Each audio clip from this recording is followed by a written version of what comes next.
Good evening and welcome to Addiction Webinar Series, Equipping Families to Deal with Addiction, sponsored by American Baptist Women's Ministries. My name is Reverend Dr. Gina Jacob Strain, and I serve as the Executive Director for American Baptist Women's Ministries. We are so pleased that each of you joined us, and we hope this webinar will provide useful knowledge and resources. This is the final webinar in our 5-part series, and if you have missed any of the other ones, they're still on our website, as this one will be also, so please feel free to go back or listen to them for the first time. Our opening prayer tonight comes from Isaiah 42:16. It says, I will lead the blind by ways they have not known. Along unfamiliar paths, I will guide them. I will turn the darkness into light before them and make the rough places smooth. These are the things I will do. I will not forsake them. Let us pray. Lord, this has been a year of the unknown, a time where days often seem dark even when the sun is shining. And yet we trust that you will continue to be our light in darkness, that you will make the rough places smooth. Tonight, I ask that you open our ears to hear, our hearts to receive, and our mind to imagine great joys. Help us to use the information so that our families may be healed, reconciled, and restored. Bless us so that we may be united in tenderness, compassion, and empathy. Lord, in this Advent season, draw us closer to you as we prepare for your return. Amen. American Baptist Women's Ministries is a Christ-centered ministry with a commitment to encourage and empower women and girls to serve God. ABWM is a diverse community of American Baptist women and girls serving ministry in the U.S., including Puerto Rico. With local, area, region, state, and national levels of ministry, American Baptist Women's Ministry strives to create and sustain communities of passionately faithful, mission-minded women and girls engaged in worship, service, and friendship. Our ministries include education and prevention of domestic violence and human trafficking, building beloved community, and developing leaders. Again, this is the 5th and final series in our addiction webinar series. You can find out more about other events and things that are coming up within ABWM by going to our website, abwomensministries.org/webinars. Also, I want to give you some guidelines for tonight. You will be muted throughout the presentation. However, you may use your raise hand icon during Q&A to be unmuted to ask a question, or you may type your question in the question box in your control panels. If you see a question written that is close to your question or is the question, you can upvote to emphasize another person's question, and we will address that question first. Lastly, but certainly not least, please complete the survey so that we can continue to provide you with outstanding webinars. Do we have an icebreaker? If you will take a minute just so we can see that you are with us and you are awake, here is a quick icebreaker for you to answer a few questions about what makes a gift great.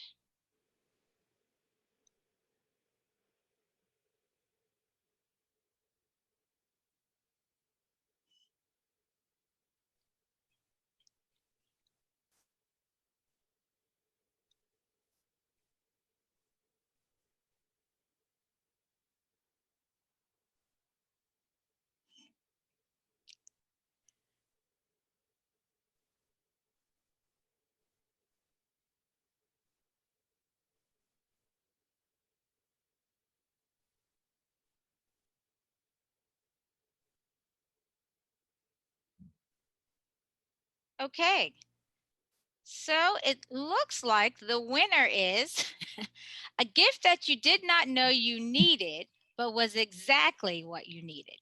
That's the gift. So for anyone who's watching tonight, maybe this is a hint for you as you do your holiday shopping for the best kind of gift to give.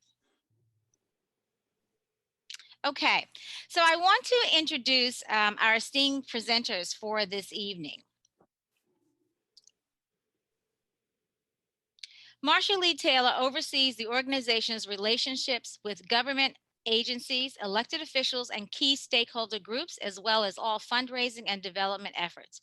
She also manages the partnership's advocacy work and national network of parent advocates. Marsha formerly served as president and CEO at Partnership for Drug-Free Kids. Previously, she served as the senior advisor for drug policy and research for the Senate Judiciary Subcommittee on Crime and Drugs, as well as the Democratic staff, director of Senate Caucus on International Narcotic Drugs, working for then Senator Joseph R. Biden Jr. In that capacity, she worked on a wide variety of drug policy legislation aimed at curbing the proliferation of methamphetamine, ecstasy, and GHB, as well as drug treatment and prevention initiatives. She has also worked for Senator Daniel Patrick Moynihan of New York and served as in the Jesuit Volunteer Corps as a community organizer in Baltimore.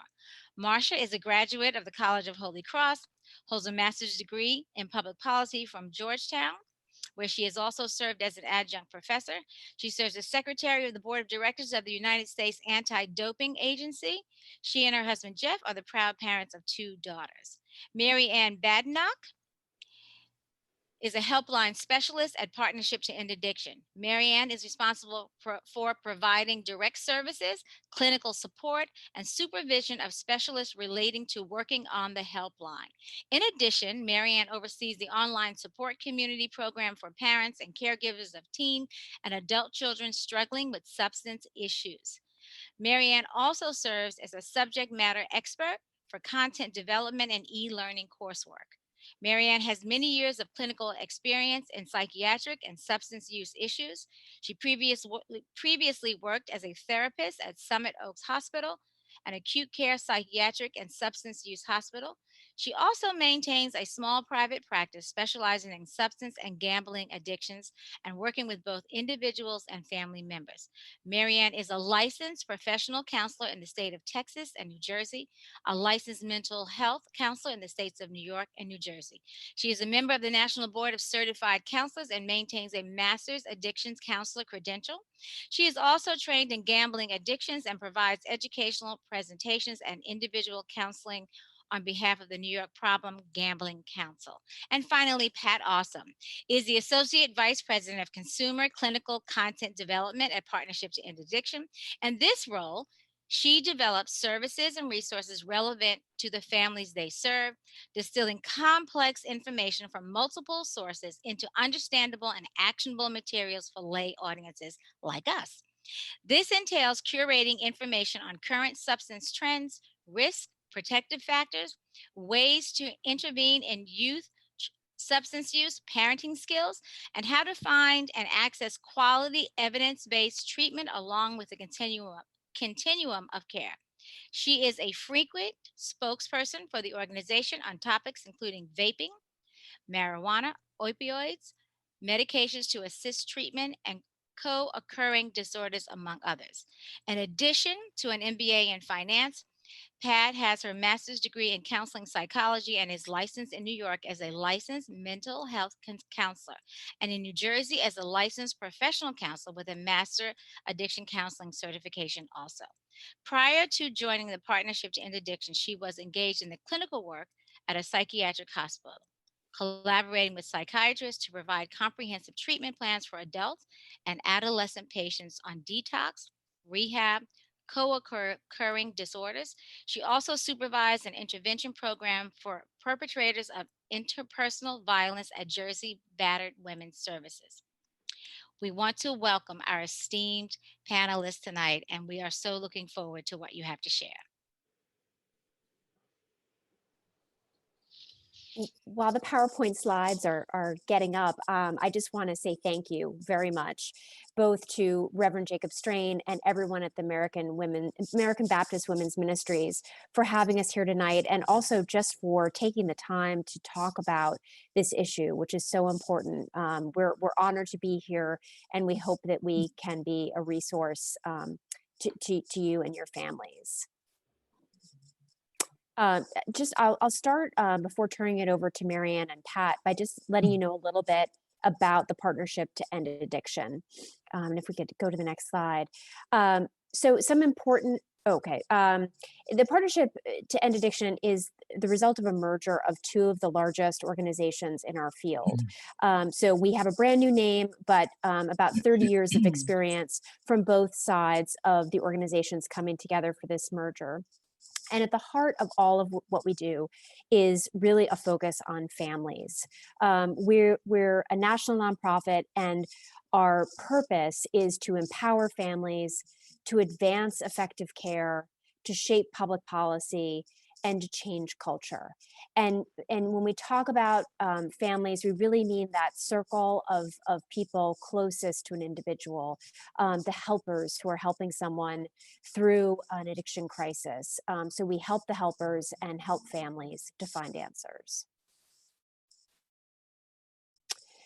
As I mentioned, families are at the center of what we do. They're really the heart of our organization.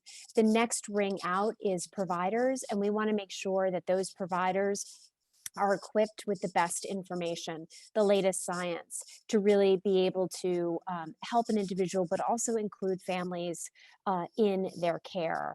We also want to help schools and communities be able to provide resources, provide accurate science-based information to both students and to their families.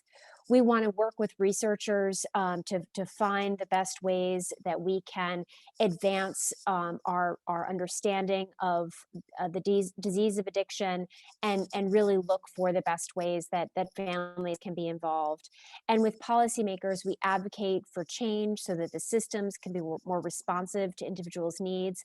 And we have an army of advocates, family advocates around the country. And if that's of interest to anyone, we'd welcome your help in joining us in raising voices for change. And finally, before I turn it over to Marianne and Pat, why we care. So addiction is a terrible disease, as those of you who have experienced it personally or with a loved one, but we know that it's preventable and treatable. And that message just doesn't get out enough. So we really want to talk about that more to make sure people understand that. Much more can be done to get quality treatment and support for the people who need it. And that is so much of what our work is focused on. And then from the prevention perspective, more than 9 out of 10 cases of substance use disorder begin with the use of substances before the age of 21. So we know that those early years and those preventive messages really can make a difference in the trajectory of someone's life. So with that, I turn it over to my colleagues to take over the next slides. Thanks, Marsha, and thanks for hosting us tonight. We're really delighted to be here. I'm going to skip a few slides because I thought I'd grade them out, because otherwise this would be a 3-hour presentation, and for whatever reason it's not doing what I thought I had it doing. So there may be a couple I skip over, but there are 5 things we want you to know and to take away before we leave tonight. The first is behaviors make sense. People use substances for a reason, and whether that reason is to feel like they fit in with their peers, to handle their anxiety, to handle their stress, and so forth, it's really important to understand that why, because once you know what the why is, you can figure out alternative ways to cope. And then, of course, what we want people to do is reinforce the behaviors that you want to see more of, and really set boundaries and limits around the unwanted behaviors. But knowing the why behind it is where it starts. And then the second thing is talking often and effectively, meaning that kids who learn about substance use from their parents are far less likely to use substances, mostly because they're getting credible information from parents as opposed to what they see in social media. And by the way, there's just a ton out there in terms of social media influencers that are showing really the upsides of using a substance without ever showing the collateral damage or the consequences. And there are techniques that you can use that parents, and by the way, when I say parent, I mean any loving, caring person in a child's life. And when I say child, it can be a person of any age. So in many cases, as an example, we're dealing with adult children who are in their 30s or 40s and still struggling with substance use when we're helping families.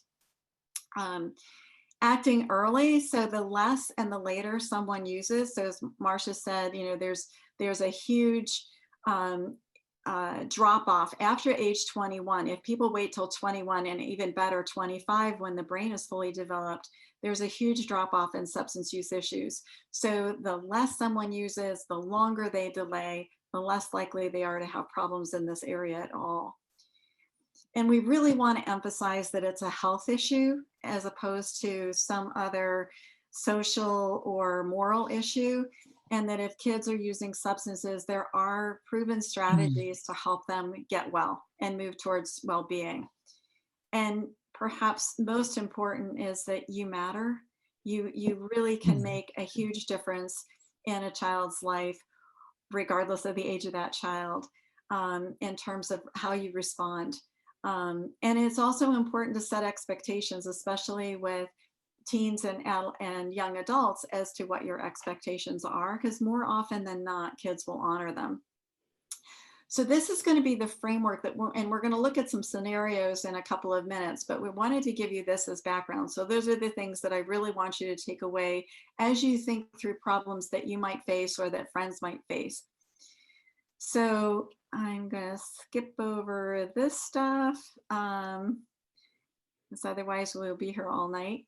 I want to explain a little bit about our services. So first of all, we have a helpline. It's not a hotline, it's a helpline that is available from 9 in the morning until midnight Eastern time, Monday through Friday. And Marianne, what are the times on the weekend?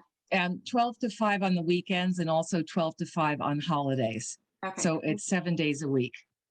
And the specialists are bilingual, and they're trained in substance use and mental health issues. When I say bilingual, it's bilingual English-Spanish. And you can schedule a half-hour call with them. It's a free call.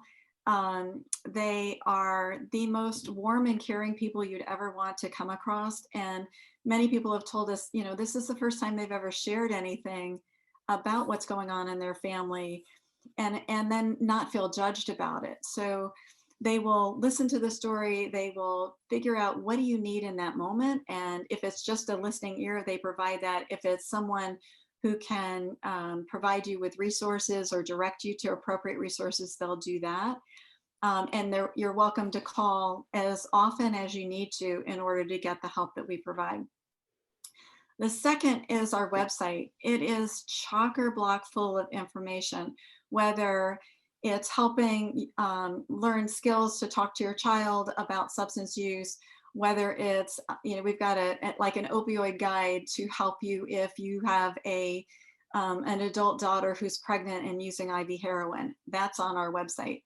So all kinds of guides and videos and ebooks at www.drugfree.org. Help and Hope by Text is a text-based messaging service that we offer.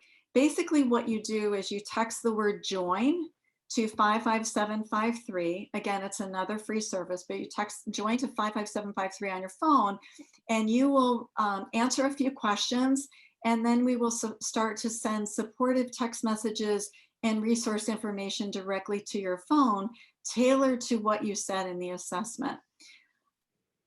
E-learning is a self-paced course that we've developed on the website. Again, it's a free offering. There are 10 lessons that are designed to strengthen parenting skills.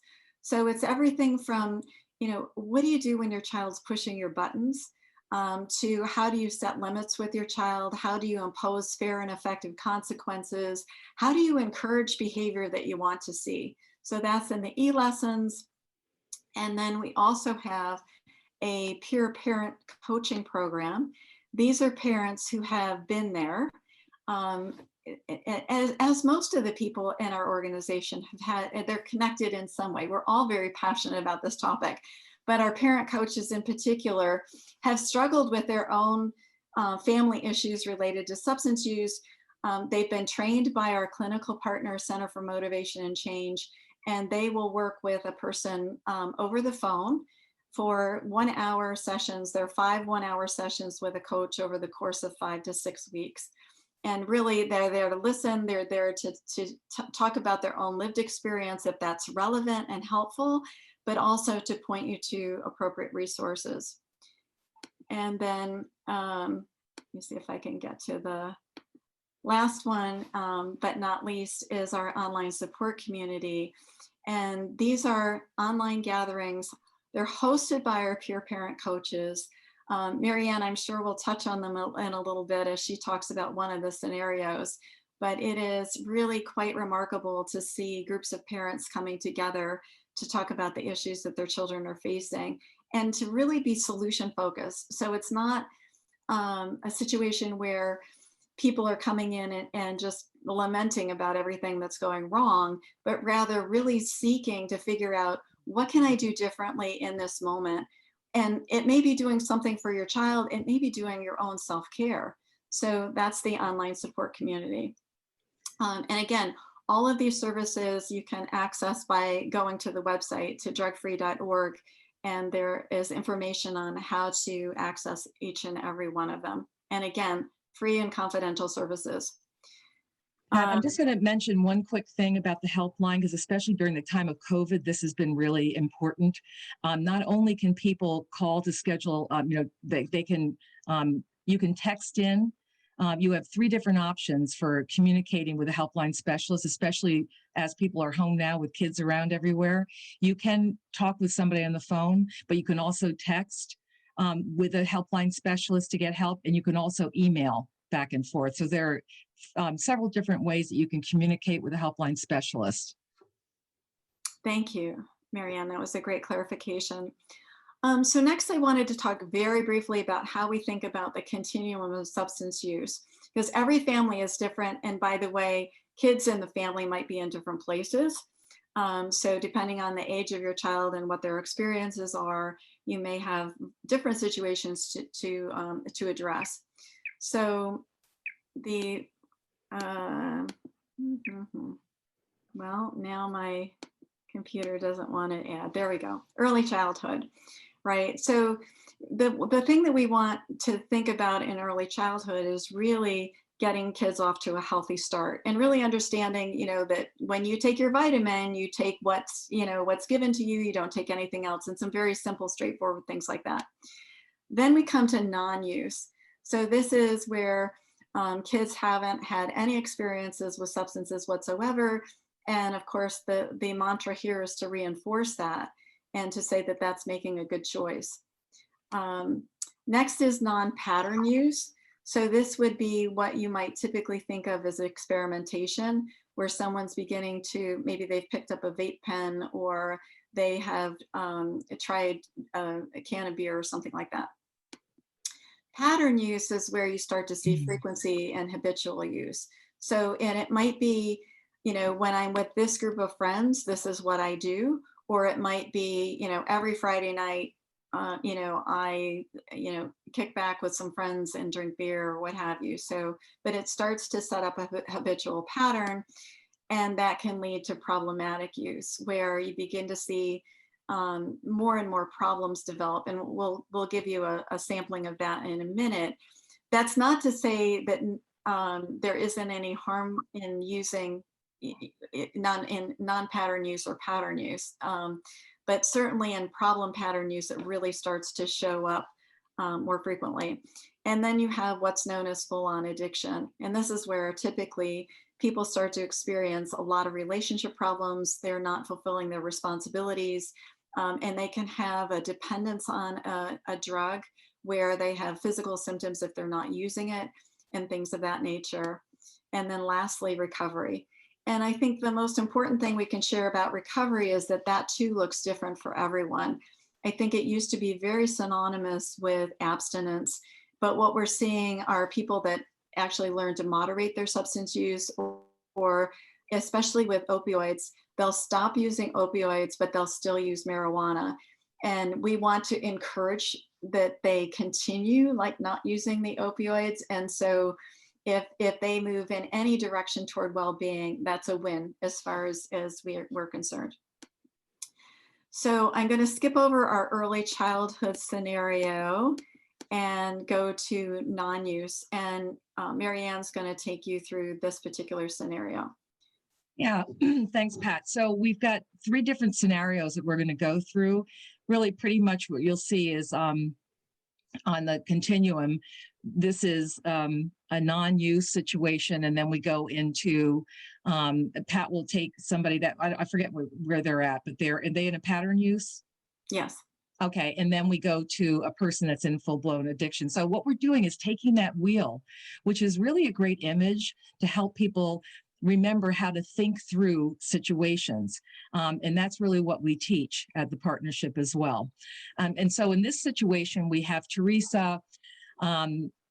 She's 12 years old. She has not used substances yet. She does have an underlying mental health issue. She's got anxiety and ADHD. She is on medication to manage that. Mom is very concerned about her because on both sides of the family, there's substance use issues. So there's a history of substance use issues. And Teresa is 12, and she's starting to pull away from the family a little bit, on her own a little bit more in her room. And she's making a lot of jokes, so drinking kind of jokes and that kind of thing. Mother's getting very upset about it, and they're having a lot of interaction, screaming interaction together. When mom goes to dad to talk about it, dad's saying, there's nothing to worry about here. It's a rite of passage for teens. And besides, you and I did this and we turned out okay. So, we have a situation where, and it's quite typical, where the parents are not on the same page with the level of concern they have for wherever the child's at. So in this case, Teresa hasn't started using substances at all, but mom has a concern because there is a family history, and she's making some references to drinking.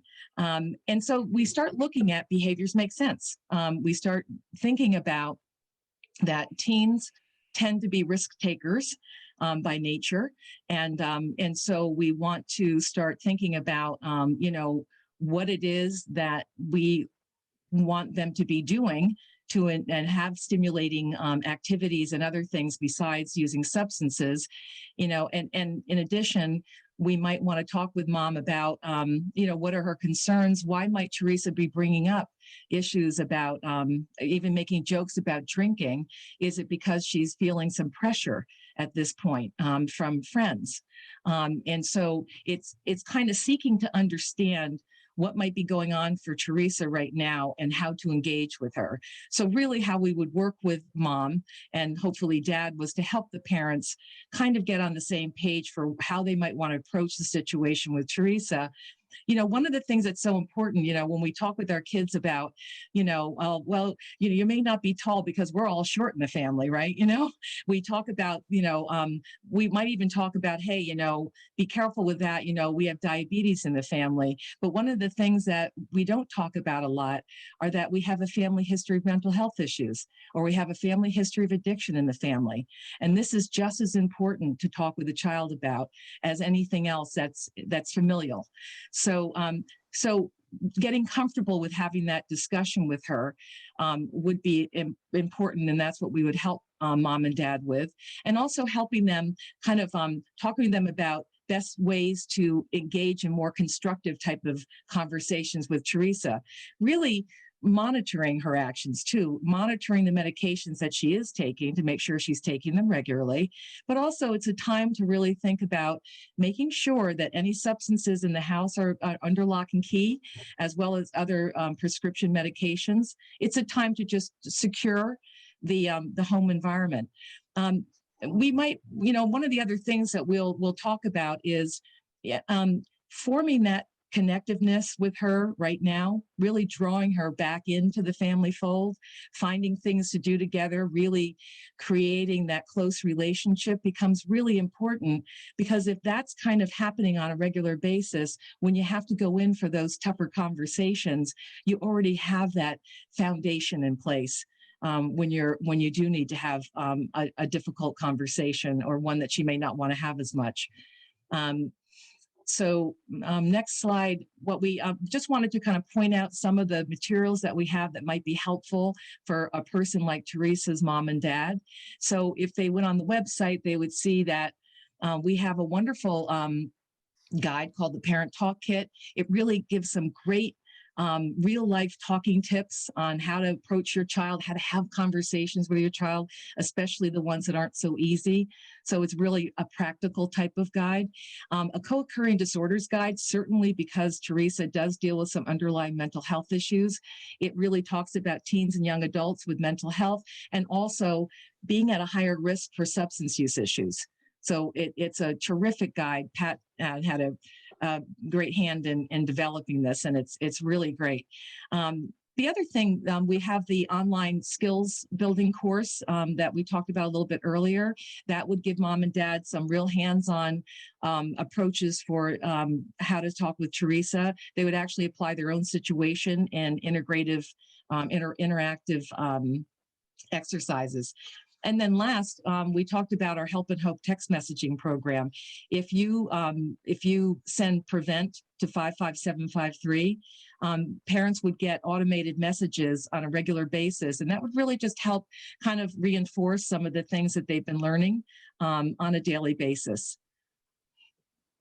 Thanks, Marianne. You're welcome. So I'm going to just skip over non-pattern use and go to pattern use. So this is a story about Micah, who's 16, has a lot of friends. He's spending afternoons in a couple of times a week with his friend Alex doing homework. The parents are noticing this sweet fruity smell in the air, and they're worried about his relationship with Alex, even though Alex is a nice kid. They've been doing some reading. They've discovered that teen vaping is pretty prevalent, and they're worried because he's been spending his allowance more quickly than usual and seems to be a little bit more irritable. The sister says if we find out he's vaping, we should send him to rehab. So let's take a look at what the parents can do in this situation, or the caregivers. So first of all, understanding why Micah is vaping nicotine or marijuana is important. It could be to have fun, to impress Alex, to deal with boredom while avoiding homework, to stay alert, or some other reason. It might be helpful to talk to his pediatrician to see what other steps might be taken. For instance, might he benefit from nicotine replacement therapy or some kind of counseling? And while Micah's aunt is suggesting rehab, there are many other kinds of less intensive treatments that might be more beneficial in this case if treatment is actually needed. Sometimes kids can quit on their own, but if they can't, then nicotine replacement therapy, some counseling, and some of the apps that are out there can be really helpful. Focusing on health and safety rather than punishment is really important. Punishments might seem effective in the short term, but typically kids just get better at hiding their behavior and avoiding punishment. Micah's parents can also break the pattern between Micah and Alex by investigating alternative after school activities, or maybe a different study buddy or something like that. From a partnership perspective, again, we've got lots of guides and resources. There's a marijuana talk kit. We've also developed an extensive vaping guide, not only for families, but also one for schools and one for pediatricians. And also, as I mentioned earlier, you could contact our helpline for personal advice and really figure out, how do I, if you even wanted to role play, how do I have this conversation with my son? You could do that.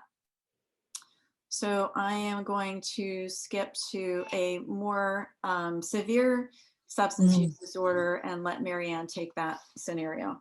Great. Okay. So here we have a scenario that again, unfortunately is not atypical. So we do get plenty of these cases that come to us at the partnership.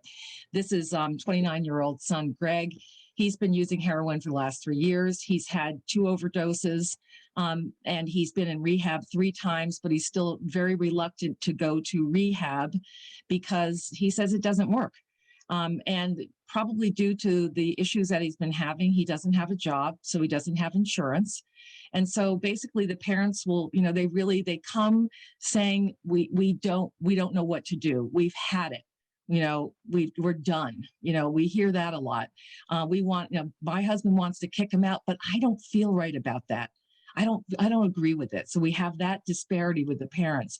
And then they think maybe if we can find the right rehab, maybe it's the more expensive ones, and then they can fix him.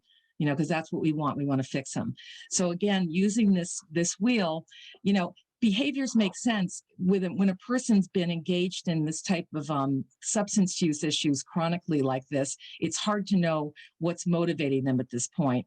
It could have been initially for some kind of effect that he was using the substances, but now it might be because he doesn't want to be in withdrawals. It changes over time as to why somebody continues to use. One of the things that we will probably talk right away with the parents about, because he's at high risk for having overdoses, is to make sure that they have naloxone, which is also known as Narcan, a kit on hand, and know how to use it. We talk extensively about how to obtain them. You can obtain them without a prescription. We have information on how to use them. So we really want people to do that. They can save a life that way. And so we're very clear, and we make that point each time we're working with anyone that's taking opioids. And it doesn't have to be heroin. It could be prescription pills as well. It's an opioid. We also want to talk about the Good Samaritan laws. For example, in Pennsylvania, I took a quick look at that. So in Pennsylvania, there are these Good Samaritan laws. And basically what that is it protects drug users. So I'm just going to read this, but the legislation provides immunity to drug users for certain drug crimes when they call for help for a person experiencing a drug overdose. There are certain criteria. They have to report it to 911. They have to do certain things, but they do have immunity as long as they're reporting to get that person help. So in terms of how the parents can help Greg at this point, a lot of people, when they think of treatment, they go right to rehab, right? It's like tissue and Kleenex. So the idea is, well, what are the other options, right? Because if Greg's not going to go to rehab, what other treatment options are out there? And we do have a treatment e-guide that we'll talk about that lists a whole bunch of different options besides going inpatient somewhere. So even if he's willing to make one appointment with an addiction psychiatrist, that's a step in the right direction. So sometimes just saying, would you be willing to go for an evaluation with an addiction psychiatrist just to see whether or not there's something they can do for you? It seems like you're suffering. And sometimes they will move on that rather than rehab. So we will talk about different options to present to Greg to see if he's willing to do something. The other thing too with opioids and being in recovery is that there are medications to assist treatment. We have another guide about that. And we certainly do recommend that. And that's why we do recommend addiction psychiatrists to talk about underlying mental health issues, but also to explore a variety of different medications that will assist in early recovery from opioids. It's the most vulnerable time for a person when they've stopped using heroin or when they're coming out of treatment for overdose. And so, to get through or bridge that time, to be on a medication to help curb the craving and the urges can really make all the difference in the world.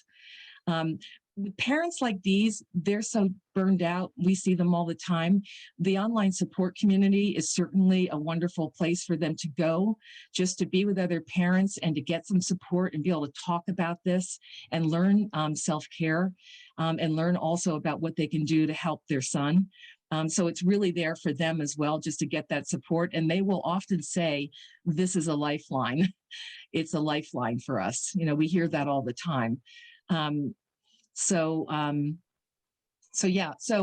we talked a little bit, I talked about medication-assisted treatment. That guide is really, really helpful to talk about what they are, what the options are, and how to locate people that prescribe. The treatment ebook is super because it really does list all the different options out there for treatment, and in addition to rehab. Also, we will talk about ways to reduce risk while waiting for treatment. Sometimes you have to wait a while for a bed. So we will talk about harm reduction options so that we keep a person safe enough until they're ready for treatment. That might include clean needles and other things that we want, that we can do to keep them going until they can get a bed. The last thing is in the treatment ebook, we'll talk about different ways to find treatment, even if you don't have insurance. That's a big problem for a lot of people, or they're underinsured. So it's really strategies for even contacting, getting grants, getting scholarships, finding ways of financing treatment. We do cover a whole gamut of different options for people to help them. Okay, so I am going to go to our last slide and just leave that up for a moment. So we've raced through a lot of things. It's like there's so much to tell you about and so little time, but I want to leave time for questions. Please visit our website, tell your friends and family about our website, and feel free to contact the helpline if you need to. The phone number is 855-DRUG-FREE, by the way. We have volunteers who become our parent coaches. We have advocates, as Marsha mentioned. And so we would certainly welcome partnering with you in any way, shape, or form that we can. And so with that, I'm going to stop sharing my screen and open it up for questions. So now would be a good time for anyone who is on the webinar. If you have a question, you can put it in the Q&A. I have a couple of questions to start you out with. Can you say a little bit more about getting help when you don't have insurance? Do most states have various grant options or things that people might be able to apply for if they don't have insurance? So I mean, that's such a great question. It varies from state to state in terms of what's available with respect to resources. I know in New Jersey, which is where I live, we have different community organizations that secure beds that are at no cost. Also, if you go to the government's treatment locator website, which is the SAMHSA, Substance Abuse and Mental Health Services Administration website, they have a treatment locator tool that asks you if you need free or sliding scale care. Okay. I also know, as an example, I was dealing with a young man in my private practice.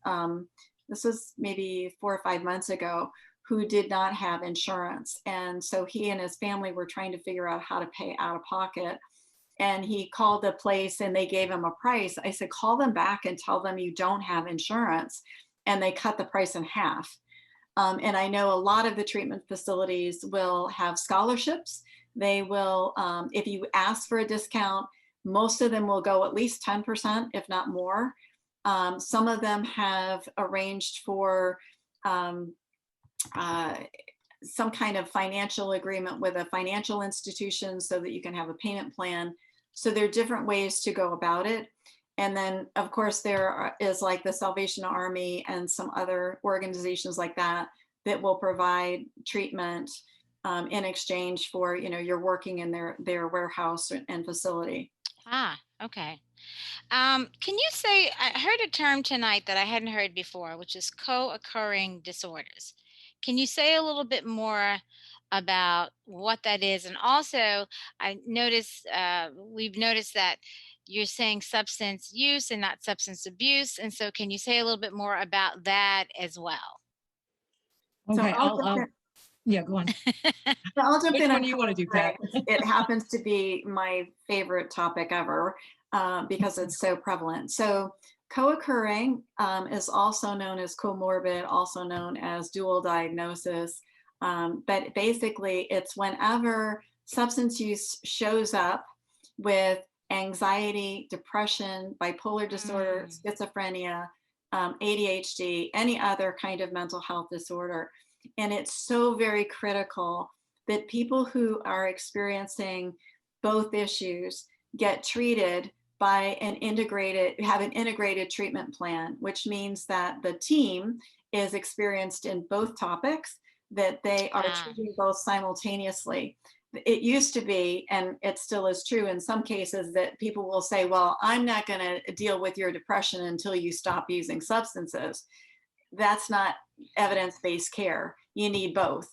So finding, and the other thing I would mention is that there are some treatment programs that will say they're co-occurring, but what that means is you come with your medication and they'll hand it out to you when it's time to take it. That is not co-occurring treatment. Right. There should be on staff very qualified psychiatric and psychological care and people who can prescribe medications. And you should be evaluated and monitored and so forth. So I will get off my soapbox and let my team talk about language part of it. On that, in the guide, we actually, because again, this is a lot of information. The guides are really helpful because if you go to them, you're going to see a list of questions to ask when you're vetting programs. Because a lot of people will advertise as being co-occurring when they're really not. So it's important to really, you can just rattle off all those questions that we have listed in the guide. So you don't have to make them up or anything. Then you can get the right information and you can understand, so we have I don't even know how many questions are on there, but there are a lot of different questions that you would ask to really find out whether or not this program would address your child's needs. Because if there's a more significant psychiatric issue, or if they have any other type of disability, you need to know whether or not their treatment program is going to be right for your child. I've worked with people on the autism spectrum, and certain things that they ask people to do in the autism spectrum for continuing care or going to certain types of meetings doesn't really work for them. Okay. So they need accommodation. So it's that kind of thing. That's in the treatment e-guide, right, Pat? It's in the co-occurring guide. And the co-occurring and both of them, right? Yeah. Yeah. And just one note, the first scenario that we discussed was of the 12-year-old. And in that scenario, she had both ADHD and anxiety. And I think we need to think about those mental health issues as well on the prevention side, so that parents are really attuned to that and they know that their kids may be at an increased risk, and having those really open conversations with them about this, because we know that so often those conditions can manifest into a co-occurring disorder down the road. So it's really important for families just to be really on top of it, talking about it really openly. And then the part two was just substance use versus substance abuse. And then we have a couple of other questions that have come in. So from a language standpoint, right. We are really working to change stigma, and we know that language can be stigmatizing. So rather than say substance abuse, our favorite language is either problematic substance use or a person who is struggling with substance use, or something of that nature. We don't use the word addict or alcoholic because those two words carry so much baggage, and people will then, they'll identify out. So if you were to say to somebody, well, you're an alcoholic, and they may agree that they're drinking too much alcohol, but they don't want to be that person. And so we're try to be very, very careful on language and really promote the person and not a label. Yeah. So another question is, when people are at the point of recovery, what are examples of positive reinforcement that can help increase positive behaviors? Yeah, well, I mean, I'm thinking about any kind of aftercare plan. So if they're in recovery, coming out of treatment, or any type of other program, what are they doing every day to attend to their recovery? And the positive reinforcement is not necessarily asking them what they're doing today. What do you do? Are you going to go to a meeting? Or, that's what we want to do. We want to ask them what they're doing today for their recovery. It's really, it's really noticing what they're doing. So it's really more reflecting. I noticed you went to a meeting today. That was really great. Or can I help you? Do you need a ride to get to your therapy appointment? So the positive reinforcement is really not taking it for granted that the things that they're doing that they should be doing, not taking that for granted, but really celebrating and noticing the things that they're doing right. We tend to be looking for the things that aren't going right. And really where we want to put the attention is to focus on what they are doing right, to encourage them to keep going. So that's kind of a general way to answer it. I just want to make sure that was that answered the question. Looks like it did. I I think would so. also, I would also say that reinforcement can be used anywhere along the continuum. Mhm. So if I have a kid who is coming home high 6 days out of the week, but he comes home the seventh day and he's sober, I want to notice that. And I want to reinforce how nice it is to see you today, instead of saying, "Oh my God, you finally didn't use something." Today's the first day you came home and you weren't stoned. Um, I will never forget this either. I had a kid. He must have been 25 or 26. And of course, they're kids for me because I have older kids, as opposed to Right. those of you on the call that have 8-year-olds and 10-year-olds or whatever. But in any event, he worked for his father. And he talked about how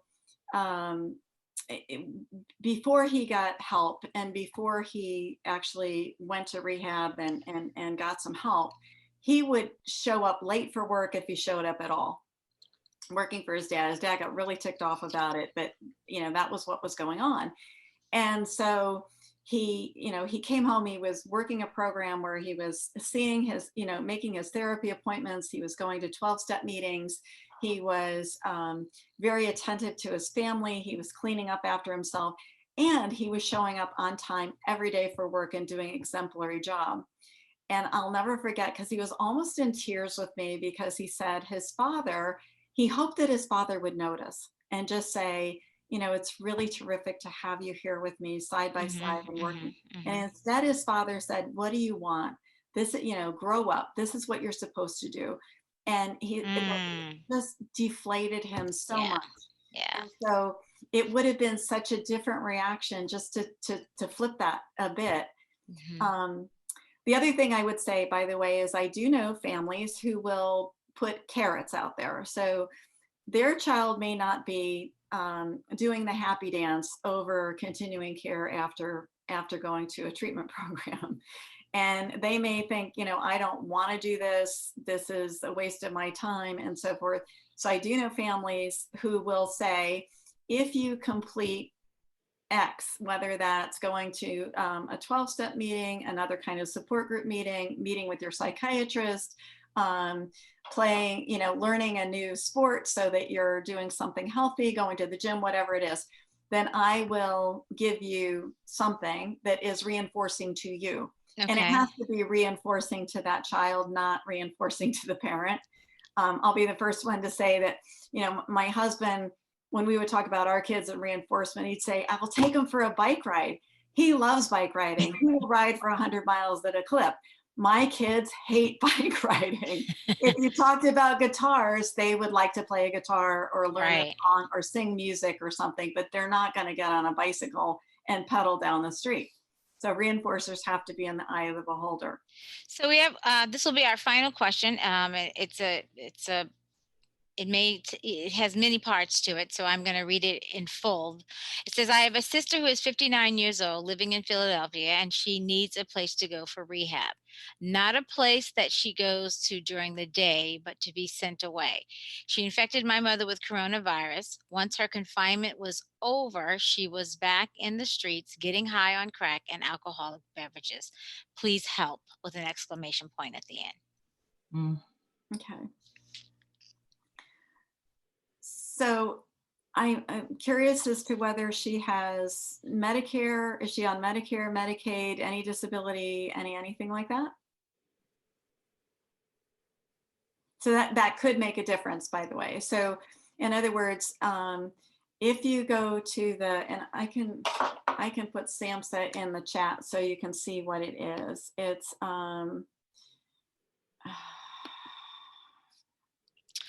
so the answer is yes, but I'm not sure if the answer is yes that she has Medicaid or Medicare, but the answer is yes. Okay.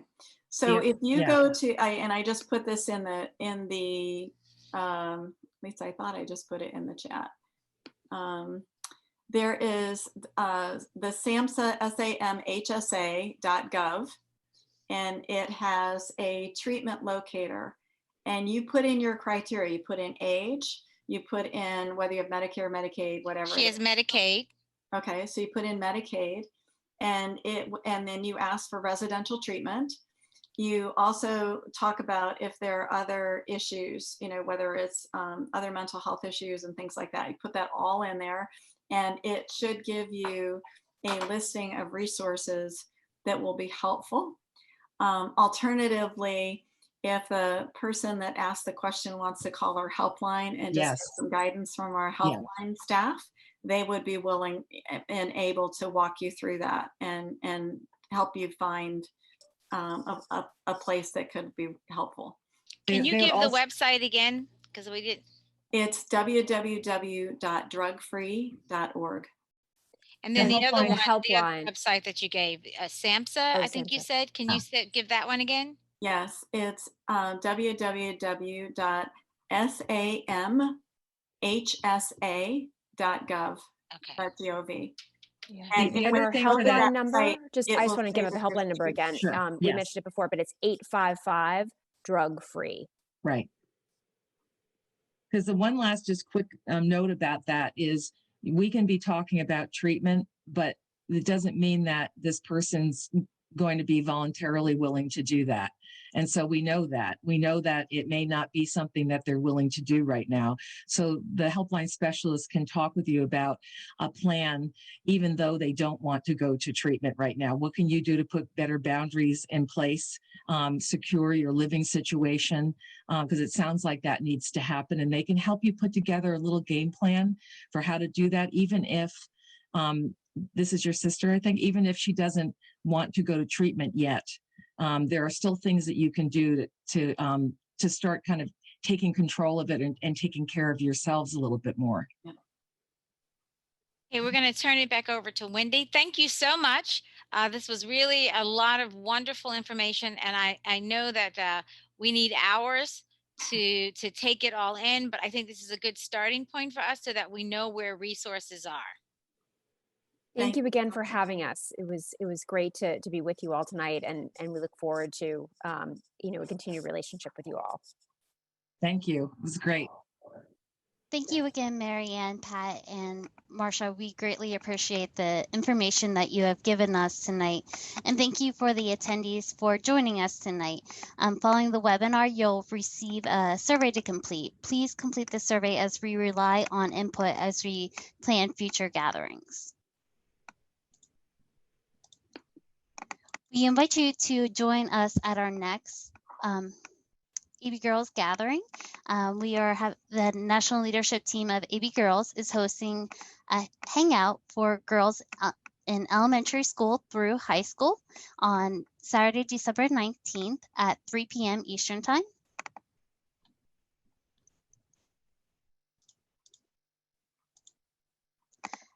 And then they're also hosting a high esteem event for middle school and high school girls on Saturday, January 15th, 2021. The Young Adult Women's Ministries Advisory Team is hosting Soothe Your Soul events. We're having a Cook and Soothe Your Soul event on Friday, February 12th, 2021, and a Move and Soothe Your Soul on Friday, March 12th, 2021. You can find out more information about these events and other events that American Baptist Women's Ministries is hosting on our website at www.abwomensministries.org. We want to stay connected with you, so please visit our website and follow us on social media. We have Facebook, and we also have Instagram and Twitter.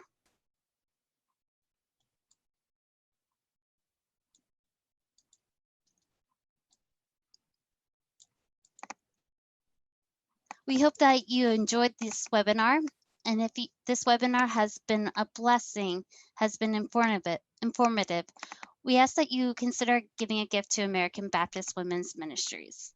Your support will allow American Baptist Women's Ministries to continue providing these webinars for free. You can give now by going to our website at www.abwomensministries.org/give, or you can text ABWM to 44321, or give by check and mail it to American Baptist Women's Ministries office. Thank you for supporting American Baptist Women's Ministries. Now I turn it over to Reverend Dr. Gina Jacobs-Janes for the closing prayer. So tonight, my closing prayer comes from Isaiah 9:6. For to us a child is born, to us a son is given, and the government will be on his shoulders, and he will be called Wonderful Counselor, Mighty God, Everlasting Father, Prince of Peace. God, we ask that you bless our land, that you bless our people, that you watch over us, Lord, especially in this Advent season, but also at a time, Lord, where as we approach holidays, many people feel isolated and alone, even more so because of COVID-19. So God, we ask that you be gracious to us, that you bless us, that you make your face shine upon us, and Lord, that you remember us in the big and small ways. Lord, rest gently upon us and give us peace. We pray this prayer in the name of the Father, the Son, and the Holy Spirit. Amen. Amen. Thank you again for being with us tonight.